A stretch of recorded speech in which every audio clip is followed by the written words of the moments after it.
कच्छ पत्रकार संगठन प्रमुख અને અમારા પ્રમુખ મિત્રો સાથે છે। આજે મોહમ્મદ पैगंबर સાહેબનો જન્મદિવસ છે। એ બાબતે સમગ્ર ભારત ગુજરાત અને કચ્છની અંદર એક જુલુસનું આયોજન કરવામાં આવે છે, જેની અંદર કચ્છ પત્રકાર સંગઠન દ્વારા કચ્છ અને દેશની અંદર અખંડિતતા અને ભાઈચારો રહે એમના માટે આપણે મોઢું મીઠું કરાવડાવવાનું એક આયોજન કરેલું હતું, જેમનામાં આપણા કચ્છના દરેક પત્રકારોએ સાથે રહી અને ભાગ લીધો। છેલ્લા 3 વર્ષથી જ્યારે કચ્છ પત્રકાર સંગઠન દ્વારા ગણપતિ મહોત્સવનું આયોજન કરાય છે, તેમાં મુસ્લિમ બિરાદરોમાં જે અમારા ભાઈઓ મુસ્લિમ પત્રકારો છે એ પણ તન મન ધનથી સેવા કરતા હોય છે, ત્યારે આપણો ભાઈચારો અખંડ રહે એમના માટે બધા સાથે મળી અને આપણે આ ઈદના દિવસે પણ આપણે આ પ્રોગ્રામો આપતા હોઈએ છીએ। કચ્છની અંદર આપણે જોઈએ તો કોમી એકતા હંમેશા જળવાયેલી જ હોય છે, રહે છે અને આવો જ ભાઈચારો આપણે જોવા મળશે, કારણ કે કચ્છની અંદર કોઈ પણ ક્યારે બી આપણે એવું સાંભળ્યું નથી કે અહીંયા કોઈ અગમ્ય કારણોસર કે કોઈ બી તોફાન થયા હોય, કારણ કે કચ્છની કોમી એકતાની એક મિસાલ આખા દેશની અંદર છે।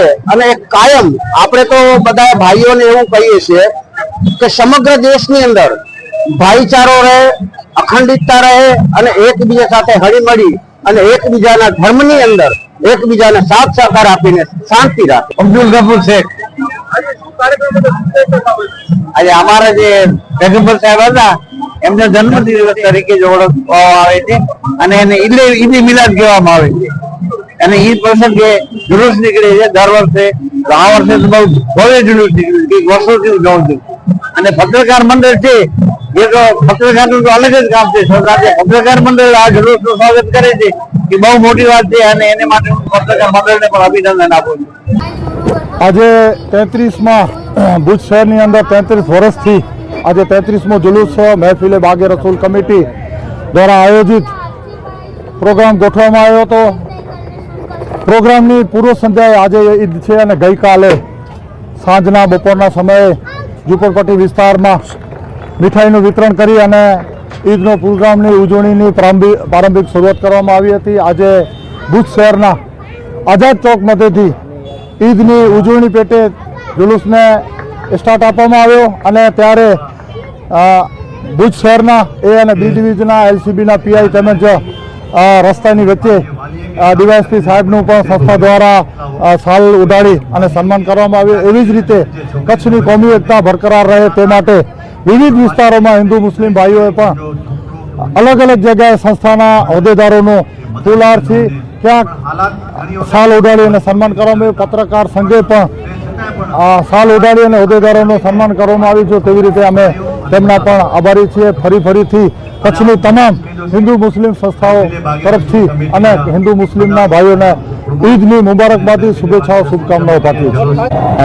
મહેફિલે બાગે રસૂલ કમિટી ભુજ દ્વારા છેલ્લા 32 વર્ષ પૂરા થયાના 33મા વર્ષમાં પ્રવેશ કર્યું અને આજે 33મો ઈદ એ મિલાદુન નબીનો જલુસ ભવ્ય કોમી એકતા સાથે ભાઈચારા સાથે આજે આ ભુજના આઝાદ ચોકથી શરૂ થયું, જે ભુજના મુખ્ય માર્ગોથી પસાર થઈને આ ભુજની મુખ્ય ઈદગાહ મધે આજે આપણે અહીંયા પૂર્ણાહુતિ કરી।